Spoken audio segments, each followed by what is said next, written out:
Hello students, welcome to our channel Edu Master. आज हम लोग डीएवी में क्लास 6 का साइंस बुक का चैप्टर 1 आवर एनवायरनमेंट कवर करने जा रहे हैं। इस चैप्टर को हम 3 पार्ट्स में एक्सप्लेन करेंगे और 4th पार्ट में इसका क्वेश्चन आंसर करेंगे। ये है फर्स्ट पार्ट। वीडियो अच्छा लगे तो लाइक कीजिएगा और चैनल सब्सक्राइब कीजिएगा। Let's begin. यहाँ फर्स्ट लाइन से स्टार्ट करेंगे। We see a variety of plants and animals around us, यानी कि हमें अपने अराउंड में बहुत सारे प्लांट्स और एनिमल्स दिखते हैं।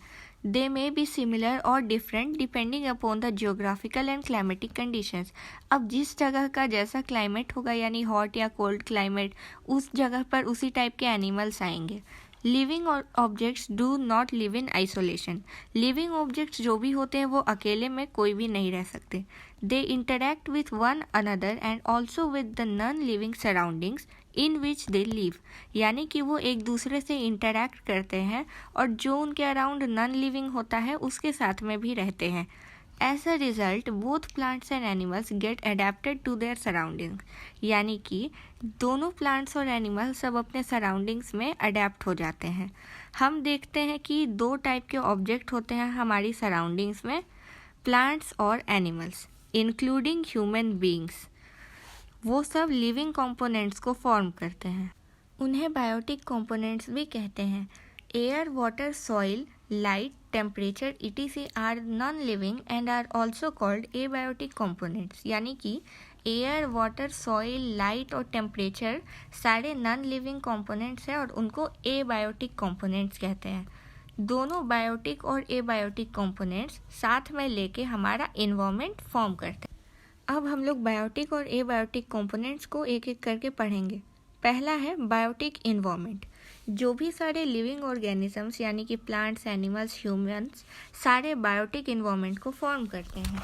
अब इसके कंपोनेंट्स हम लोग देखेंगे। हम सभी को पता है कि सबकी तरह प्लांट्स को भी फूड की ज़रूरत पड़ती है। प्लांट्स के लीफ में क्लोरोफिल नाम का ग्रीन मैटर प्रेजेंट होता है। वही सनलाइट से एनर्जी लेता है और उससे प्लांट्स फूड प्रिपेयर करते हैं। प्लांट्स एटमॉस्फेयर में से कार्बन डाइऑक्साइड का भी यूज़ करते हैं और सॉइल में से वाटर और मिनरल्स भी यूज़ करते हैं। इस प्रोसेस को हम लोग फोटोसिंथेसिस कहते हैं और नीचे दिया हुआ इक्वेशन इस प्रोसेस को रिप्रेजेंट करता है। इस इक्वेशन में बताया है कि कार्बन डाइऑक्साइड, वाटर और सनलाइट जिन्हें क्लोरोफिल एब्जॉर्ब कर रहा है उससे बनता है ग्लूकोज और ऑक्सीजन। ऑक्सीजन हमें एटमॉस्फेयर में मिल जाता है सांस लेने के लिए और ग्लूकोज प्लांट्स अपने फूड के लिए यूज़ कर लेते हैं। यही ग्रीन प्लांट्स जो अपना खुद का फूड यानी कि ग्लूकोज जो खुद प्रिपेयर कर रहे हैं वो इस प्रोसेस से, उन्हें प्रोड्यूसर्स या ऑटोट्रॉफ्स कहेंगे। ऑटो का मीनिंग होता है सेल्फ और ट्रोफ का मतलब होता है फूड। अब नीचे सेकंड पार्ट में दिया हुआ है एनिमल्स यानी कि कंज्यूमर्स के बारे में। एनिमल्स अपना फूड खुद प्रिपेयर नहीं कर पाते, वो प्लांट से या दूसरे एनिमल्स पे अपने फूड के लिए डिपेंडेंट रहते हैं, इसलिए उन्हें कंज्यूमर्स या हीटरोट्रॉफ्स कहा गया है। हीटरो का मीनिंग दिया है अदर और ट्रोफ का मीनिंग दिया है फूड। सारे एनिमल्स ग्रीन प्लांट्स को डायरेक्टली या इनडायरेक्टली खा रहे हैं। एनिमल्स जैसे कि काऊ या गोट हो गए, वो डायरेक्टली प्लांट्स को खा रहे हैं, जैसे ग्रास खाते हैं या फोडर। उन्हें हम लोग प्राइमरी कंज्यूमर्स या हर्बीवोर्स कहते हैं। एनिमल्स जैसे कि टाइगर और लायन वो इन हर्बीवोर्स को खा रहे हैं। दूसरे शब्दों में कहें तो वो इन एनिमल्स को ही मार के खा जाते हैं।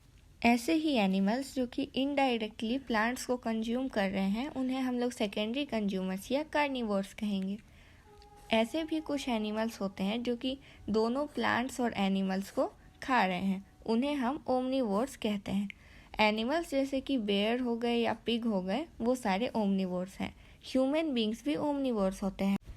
थर्ड नंबर पे आ गए माइक्रो ऑर्गेनिजम्स यानी कि डिकम्पोजर्स।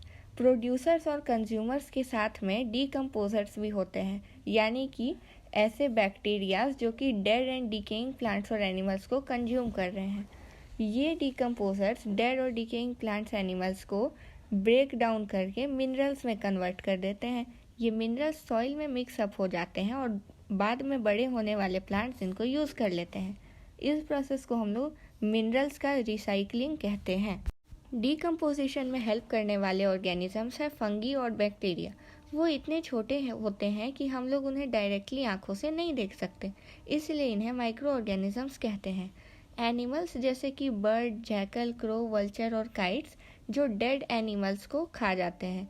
इस प्रोसेस से हमारा इन्वायरमेंट क्लीन रहता है। उन एनिमल्स को हम लोग स्कैवेंजर्स कहते हैं। हम ये ऑब्जर्व करते हैं कि पेपर और क्लॉथ बायोडिग्रेडेबल मटेरियल्स हैं।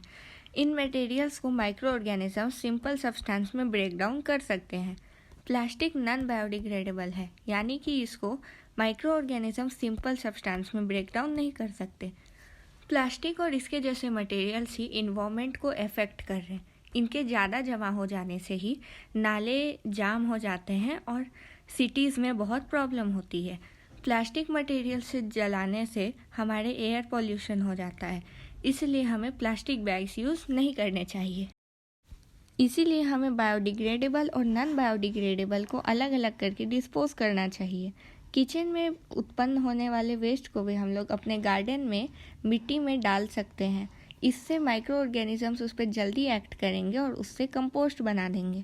यही कंपोस्ट हम अपने दूसरे प्लांट्स में डाल सकते हैं ताकि उन्हें न्यूट्रिशन मिलता रहे। कंपोस्ट बनाने के प्रोसेस को तेज़ करने के लिए बहुत तरह के अर्थवर्म्स को यूज़ किया जाता है। इस तरह से कंपोस्ट जल्दी बन जाता है। अलग अलग वर्म्स डाल के कंपोस्ट बनाने की इसी प्रक्रिया को हम लोग वर्मी कंपोस्टिंग कहते हैं। इसमें रेड वर्म्स, वाइट वर्म्स और दूसरे वर्म्स को यूज़ किया जाता है। इससे हमें एक बहुत अच्छा और न्यूट्रिएंट रिच फर्टिलाइज़र मिल जाता है, जिससे प्लांट्स में न्यूट्रिशन मिलेगा। इस लेसन के फर्स्ट पार्ट के लिए इतना ही। सेकेंड पार्ट जल्दी अपलोड हो जाएगा। वीडियो अगर पसंद आया हो तो लाइक कीजिएगा। Thanks for watching.